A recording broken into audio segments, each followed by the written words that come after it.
पूरी दुनिया को जब अंग्रेज हमारे देश को छोड़ के गए, अंग्रेजों ने जाते जाते कहा था कि ये तो हम थे जो 100-125 साल तक भारत के ऊपर हमने राज करके भारत को एक साथ रखा।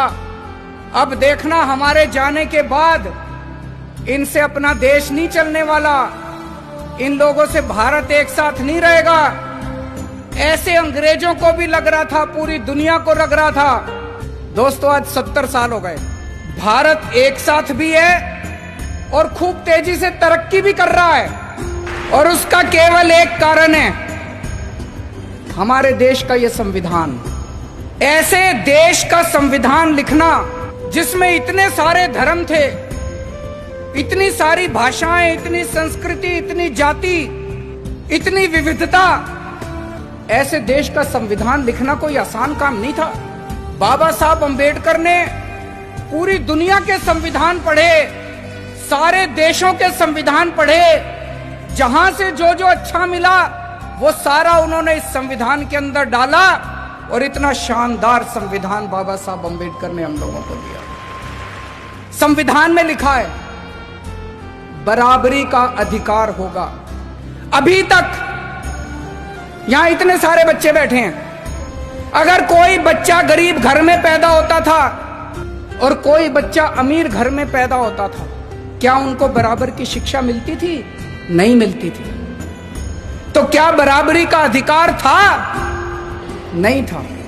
मैं आपका मुख्यमंत्री हूं, हम सरकार चला रहे हैं। सरकार की नजरों में, मुख्यमंत्री की नजरों में, एक बच्चा अगर गरीब घर में पैदा होता है और एक बच्चा अमीर घर में पैदा होता है, मेरे लिए तो मेरे दोनों बच्चे बराबर हैं। मैं उन दोनों बच्चों के बीच में फर्क नहीं कर सकता।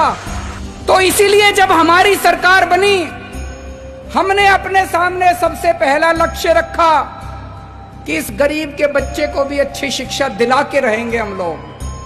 दिल्ली में जो भी बच्चा दिल्ली में पैदा होगा, चाहे वो गरीब का बच्चा हो, चाहे अमीर का बच्चा हो, सबको अच्छी शिक्षा मिलेगी, सबको एक जैसी शिक्षा मिलेगी।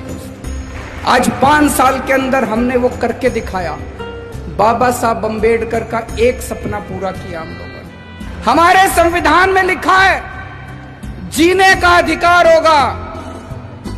पहले गरीब आदमी के घर अगर कोई बीमार होता था, वो सरकारी अस्पताल में जाता था, सरकारी अस्पताल में इलाज का बुरा हाल था। आज दिल्ली के अंदर सरकारी अस्पतालों में वैसा ही अच्छा इलाज है जैसा प्राइवेट अस्पतालों के अंदर इलाज हो रहा है। लोगों को हमने जीने का अधिकार दिया। दिल्ली के अंदर हमने योजना बनाई। अभी तक अगर किसी का एक्सीडेंट होता था, कोई उसको बचाने के लिए नहीं जाता था, वो बेचारा सड़क पे पड़ा रहता था। लोग सड़क पे गुजर जाया करते थे, लोगों को लगता था मैं क्यों पचड़े में पड़ूं, मैं अगर इसको अस्पताल में ले गया तो अस्पताल वाले मेरे से पैसे मांगेंगे। अब हमने कहा है कि पैसे की चिंता मत करो, अगर कोई किसी का एक्सीडेंट हो जाए, जो भी उसको देखता है तुरंत उसको नियरेस्ट अस्पताल में पहुंचाओ। कितना भी महंगा अस्पताल होगा, सारे पैसे दिल्ली सरकार देगी।